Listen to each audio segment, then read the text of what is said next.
Hello today. Welcome to the greatest year in music history, the only podcast about the greatest year in music history. I'm John. And I'm Jen. And if you're new here, the year is 1997, and we're here to prove it's the greatest year in music history, one album at a time. So today we're talking about Transistor by 311. All right, let's get right into it. What's your history of the band? Where did you first encounter them?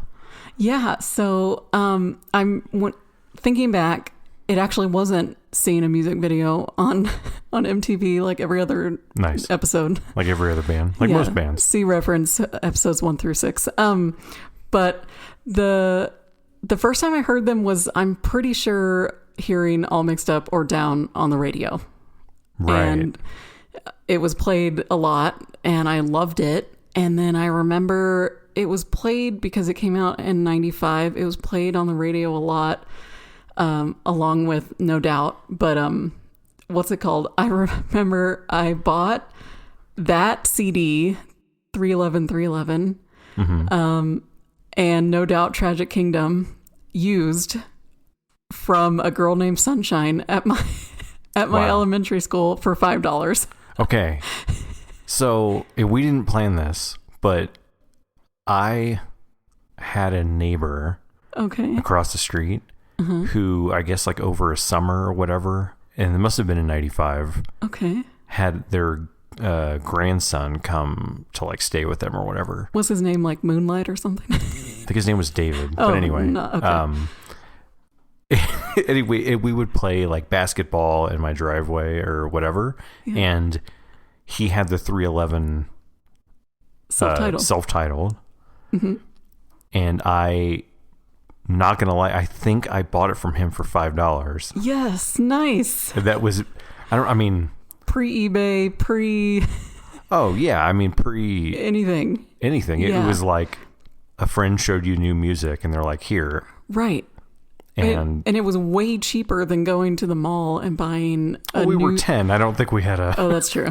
But going to the mall and buying a new CD in 97 was like, what, $18, $20? Something like that. Yeah, I had never seen that much money. It got higher and higher until our beloved Napster came along. Yeah. But that was definitely also my first introduction, I think. Right. It's probably the radio. Definitely the song Down. Yes. Which I always thought was interesting that they, at least in my opinion, didn't really get lumped into that whole rap, rock, new metal thing. I don't know if it was because of like the ska reggae kind of influence. Right. But there's, at least on those earlier albums, more rapping, I guess, quote unquote rapping, whatever. And on this album, Transistor, they kind of, for whichever reason, I'm not sure, made a conscious effort to have less of that on the album. Yeah. I don't know why. Right. But it's interesting because, I have to admit, I probably haven't listened to this whole album since 1998. I mean, full disclosure, this was definitely the first time doing research for the pod was the first time I listened to this album start to finish. The whole thing. Yeah. Yeah. 2024. Yes. Right. And I have to admit, one of the first thoughts I had was, wow, this sounds more new metal, but way less metal than the word metal. But this sounds way more rap and newy than any actual new metal band that was out around this time. Yeah, they have really like crunchy guitar sounds, really chunky, heavy riffs. And then SA is literally rapping. And they have a DJ. There's some scritching and scratching right going on. Yes, I was surprised. Yeah. The first thing I thought was no new metal band could rap this hard. No, probably not. I mean, I think I'm kind of mad that I didn't give this a chance when it came out, because I had heard the one before this, and I know I bought the one after this. Okay. Sound System. I distinctly remember being inside Blockbuster Music. Shout out to Blockbuster Music. And I remember, I think it was just like, oh, I'm going to get a 311 CD. Mm-hmm. And it was between Transistor and Sound System. But the Sound System, the Transistor CD, I think it was just like a normal jewel case. Yeah. And the and the Sound System CD was in a trifold. Yeah. Green little like thing. It unfolded to look like a boombox. And I was like, oh, that's really cool. Yep. I remember that. So I opted for that one instead. Oh, okay. Which I think that had like Come Original. It did. On it. Yes. As like the lead. Yeah. Lead single. Yeah. I won't tell 311 that you bought that one instead. That's all right. Yeah. That's all right. It was one thing too I thought was interesting, just going through this. You know, I put it on the album and I'm like, I'm going to listen to it a few times. It's kind of like how the sausage is made for the listeners. Mm-hmm. You know, I'll have it on casually and then I'll do like a really deep dive, right? So I have it on casually and it's going. And I'm like, there are 21. Oh, yeah. Not including various bonus tracks and other extended I think there was a Japanese bonus track and then there were more bonus tracks on some sort of like reissue or something. Yeah. And it's a little over an hour, so the songs aren't that long, but 21 songs blew me away. I know.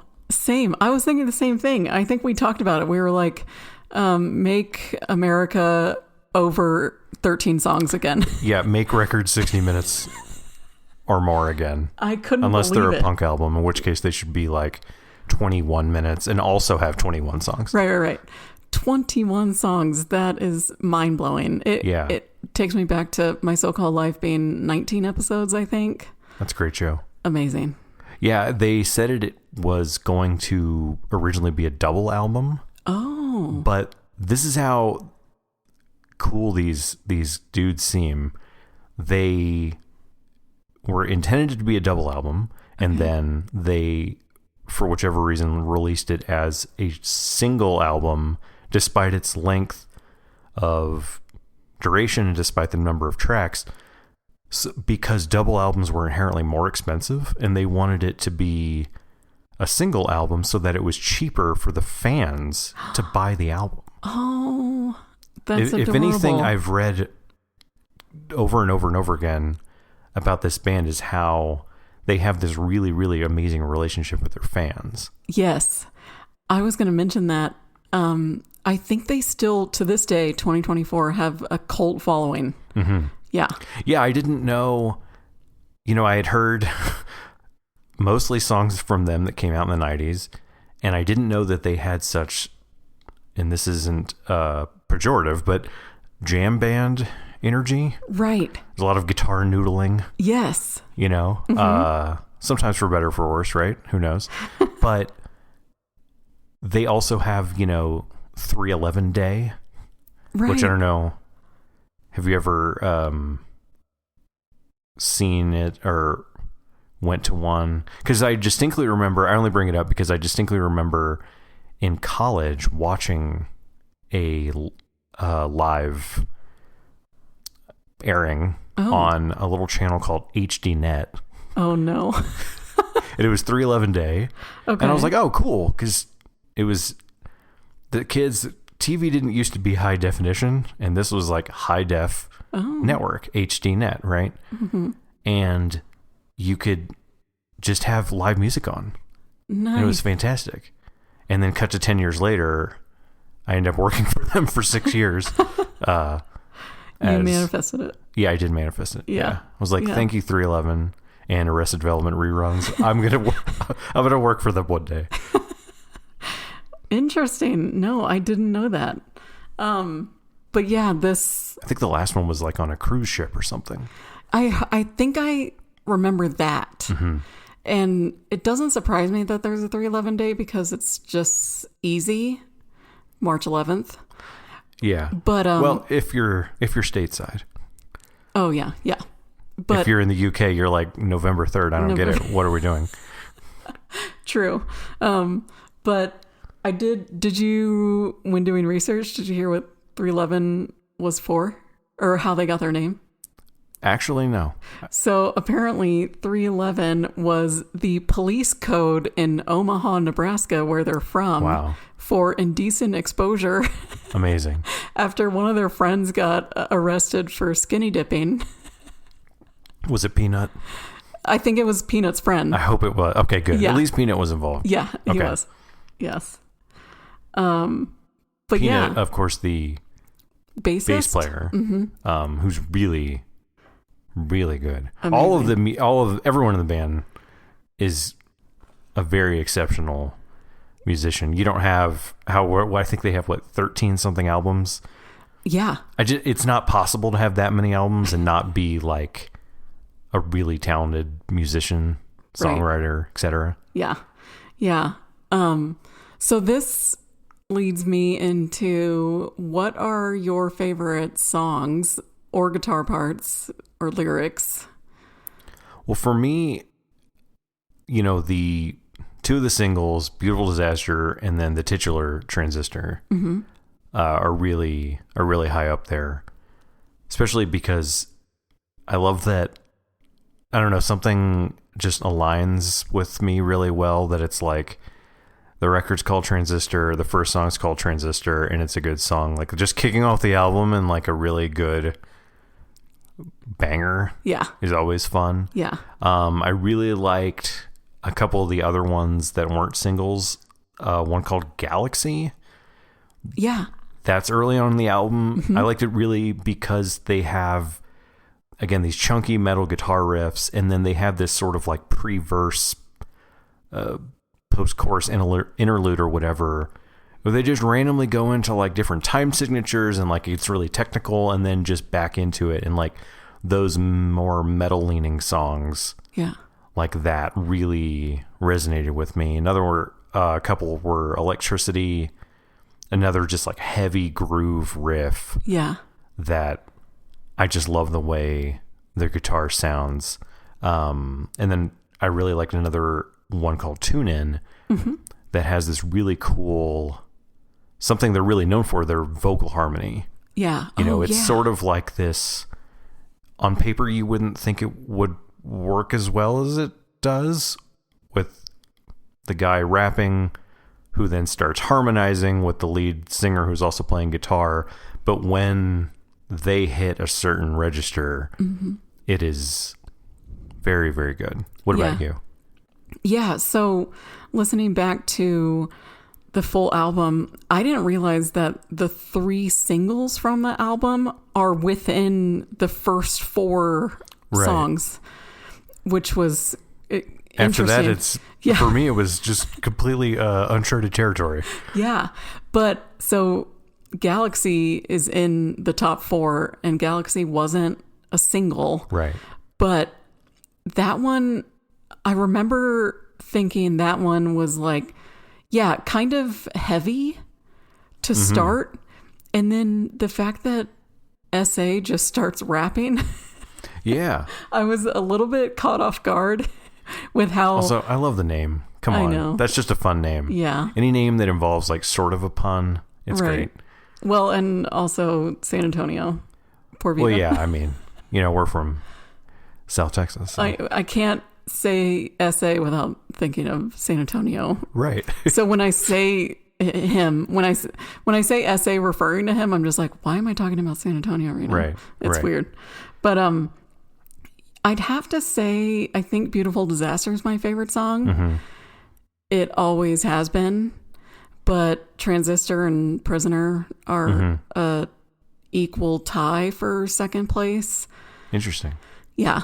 Yeah. Yeah, I mean, I think, I'm always going to lean towards the more metal stuff when I have a choice. And the jam band, again, guitar noodling stuff that happens, not really in Prisoner, but in the latter half of the record, isn't going to resonate with me as much as those other ones I called out. Yeah.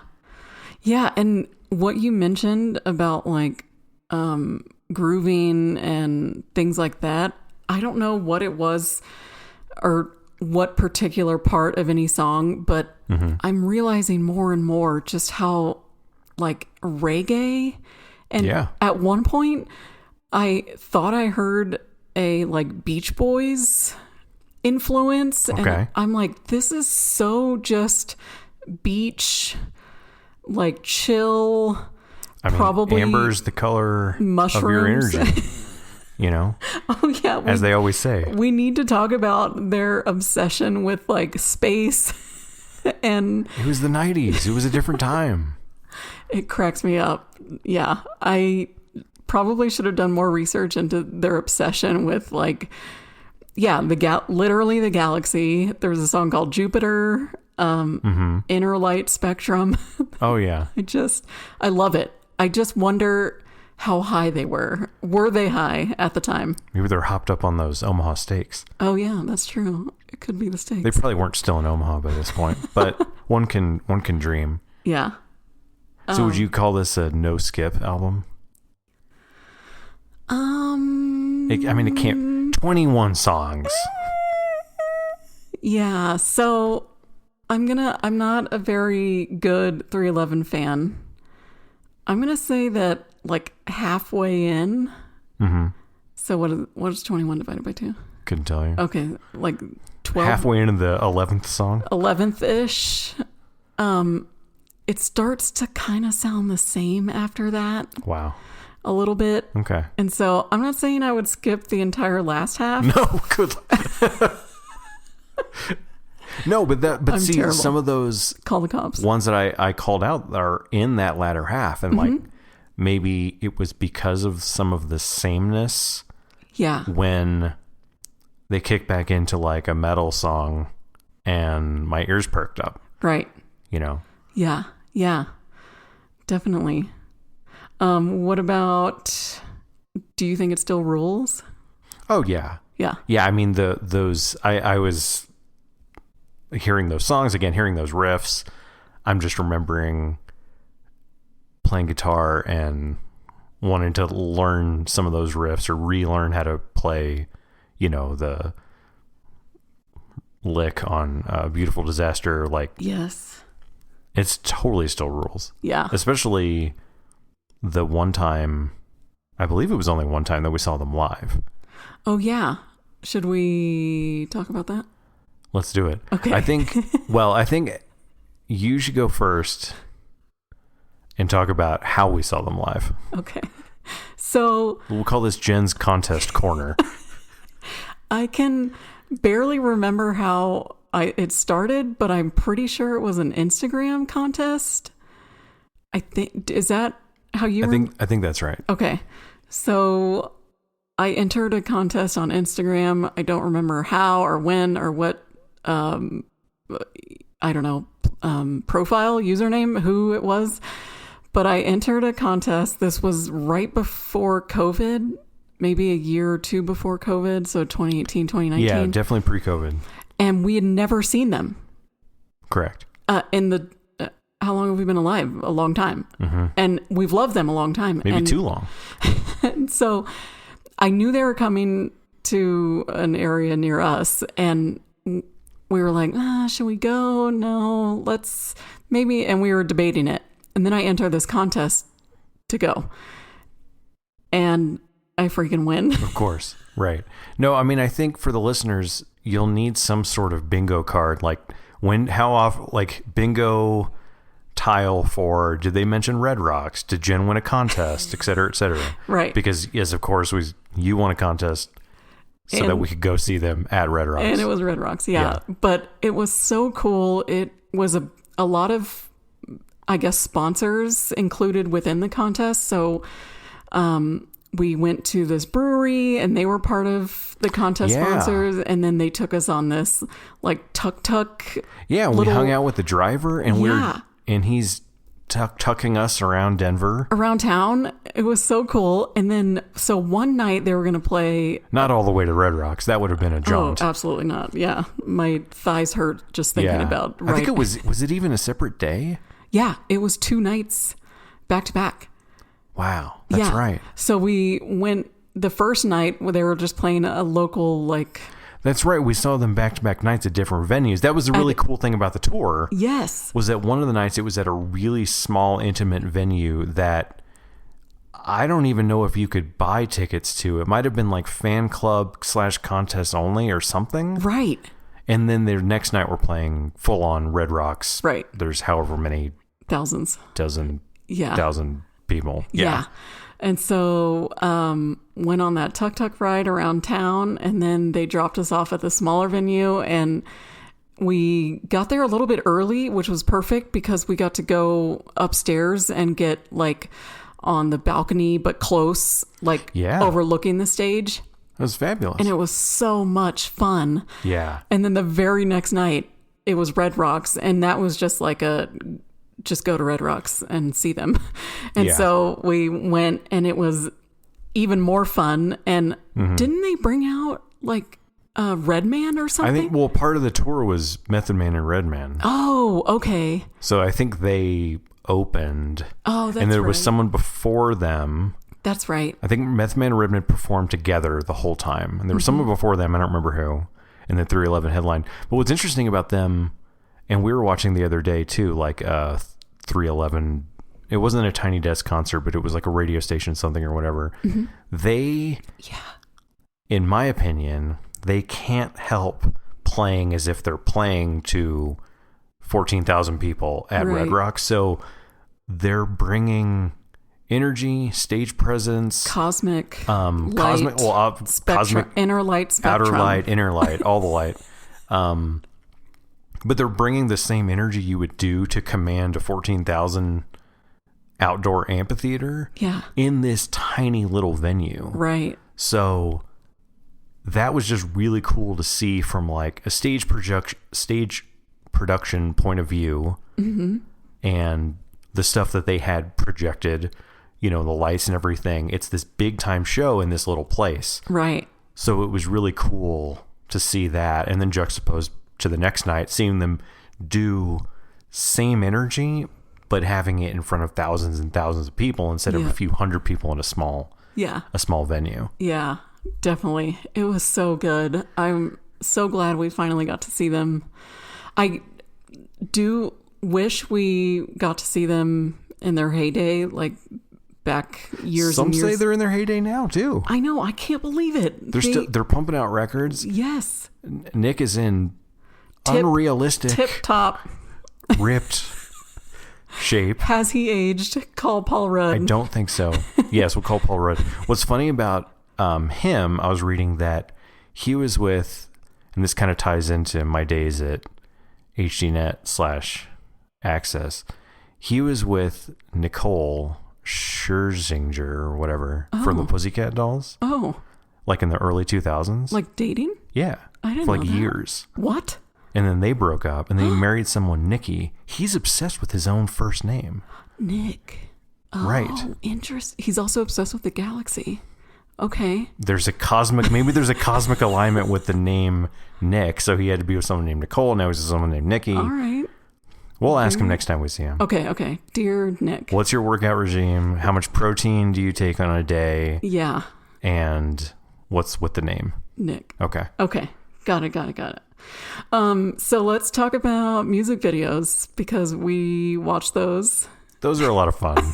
They're a lot of fun. Listen, if you're listening right now, I need you to turn this off and go watch the music video for Transistor. Yes. Yeah, so they had 3 videos for the 3 singles: Beautiful Disaster, Prisoner, Transistor. Yeah. Beautiful Disaster, it's just kind of like live, crazy footage from like crazy crowds. People are stage diving, people are having fun. Right. Fun, weird editing, because it was of the time.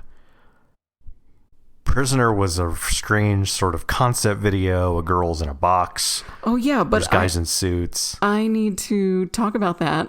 I looked into it. Okay. Apparently, it is S.A. Martinez's favorite 311 song. All right. Adorable. And yeah, I wondered this, but I don't know if he said this, but apparently the song is about feeling trapped and not being able to be yourself Like you're stuck in the Twilight Zone. Mm-hmm, mm-hmm. Mm-hmm. Yeah. But anyway, the video for Transistor, I haven't seen anything like that before. No, see? You can't make music videos like this. No. It's a television screen orbiting in midair. In full-on 1997 era CGI. Right. So let's get that right. Well, first, I think TRL stole it. Probably. Transistor came first, and then TRL was like, this looks cool. What if we put our graphics in a TV set? See? And then in the TV it was more live footage, right? Yeah, it was them performing. Right. The song. Mm-hmm. I think both some live and some it looked like them stage sort of filmed on a stage for the video. You know, they have very glossy shirts on and things like that, as you did in the 90s. But the TV has 6 screens, or a screen on every side. It's a cube. Yeah. Yeah. And it's spinning around in midair on like a street corner. Yeah. And then Jamiroquai wishes. Yeah, and then it's in like a park, and then it's somewhere else, and it's somewhere else, and it's just this TV, and it's just spinning around in a 3D space. Now, I think the movie Cube also came out in 87, so really, who actually did it first, I don't know. Whoa. Existence. Existence was 99. We'll get there. We'll get there eventually. But yeah, Transistor is a fantastic video. Yeah. Please go watch it. We give you permission to turn this off. As long as you turn it back on. Yeah. Or give us a rating, follow, rate, review, subscribe, all that stuff. Yeah. Okay, so is it their best album? I would have to go and listen to more. I mean, I would probably only really give the self-titled, this one, and Sound System the potential. Mm-hmm. But I don't know. I mean, I know they just did a huge anniversary tour of, I think it's called Grassroots, which is the one before the self-titled, mm-hmm. which is, now you're talking like early 90s. I mean, I think they formed even in the late 80s. So I know. I'd love to give those a chance next. Yeah. I can't believe that Transistor was their 4th album. I think now they're on like 13. Not even kidding. Amazing. But pound for pound, I mean, out of 21 tracks, there's a lot of bangers on here. I mean, this might be their best album. I don't know. I know. We'll have to do a follow-up. Yeah, I can't say because I'm not the best 311 fan. Like, I haven't listened to enough of the other albums. Right.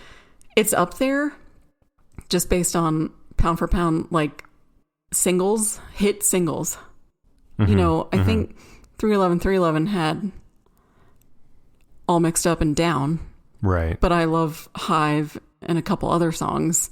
So who knows? I don't know. I want to say for me, yes. Yeah, I think so. I mean, I think this time of them in the 90s, like that was probably, you know, compared to the other work later on, I got more into that jam band energy, mm-hmm. of which I only can say that based on what we saw live, you know? Yeah. I definitely like this 90s era. 311. Yeah. Me too. Yeah. Was it overplayed? For me, no, because I wasn't, you know, wearing this CD out back then. Right. You know? I mean, I think their song Amber got overplayed. Yeah. But that was like at least 2 or 3 albums later, you know? Right. So for me, it wasn't overplayed. Not on this album. I'd have to agree. I could listen to these 3 singles and the whole album forever. I think it's just... Forever. Whoa. Okay. Maybe, am I exaggerating? I mean... But what I'm saying is it wasn't overplayed at all. That's true. But I guess I also agree. I could hear what you say about Amber, but even Amber wasn't overplayed for me. Interesting. Yeah. Maybe for me. I don't know. Either way. Yeah. Yeah, it was a fun guitar riff. I remember. Mm-hmm. Like, well, I need to learn how to play this. Yeah. So what would you rate it? I'm gonna have to say like 85 out of 97. Yeah, I think I even went a few lower. I might go with my solid 80 again. Because here's the thing, you know, and we've said this on episodes before. I mean, when the good songs are on, you know, there's 5, 6, 7 that are straight up bangers to this day. Mm-hmm. Out of 21. So it's a lot. Again, I'm a math person. The math, you know, when you look at the average, right? Again, I still think an 80 is quite good. It is. Yeah. So, all right. Do you have any other final thoughts? Yeah, I don't think so. I mean, I was thinking about it, and you know how we said Blink-182 is just like a fun time. Oh yeah. 311, it just feels good. It's fun, but it's also just groovy. Right. And well, it's your inner light. Right. My inner light spectrum. It's the inner light spectrum. It's my galaxy. Yeah, I mean, I think I totally agree. You know, Blink had that punk raw, or Blink 90s Blink, we should say, had punk raw energy, fun times, Warped Tour, hanging out at the Warped Tour, whatever the lyrics are. 311 is a different fun. I mean, it is that jam band kind of energy, which I don't usually love or like seek out. Yeah. But listening to it on this album, I was totally here for it. Hooked. Yeah. I know. Yeah. It's a good time for sure. Okay. Well, I think that'll do it for this week. Thanks everybody for listening. Make sure to follow us on social. We're at Greatest Music Pod on all the platforms out there. Maybe some that don't even exist yet. Yeah, and tell us your favorite memories of this album. We'd love to hear from you. And give us a follow and a rating on Spotify, Apple Podcasts, Pocket Cast now. Overcast. Over all those. Yeah. And stay tuned next week. We'll be covering everyone's favorite comeback of all time now. We're diving into My Own Prison by Creed. Awesome. See you next week.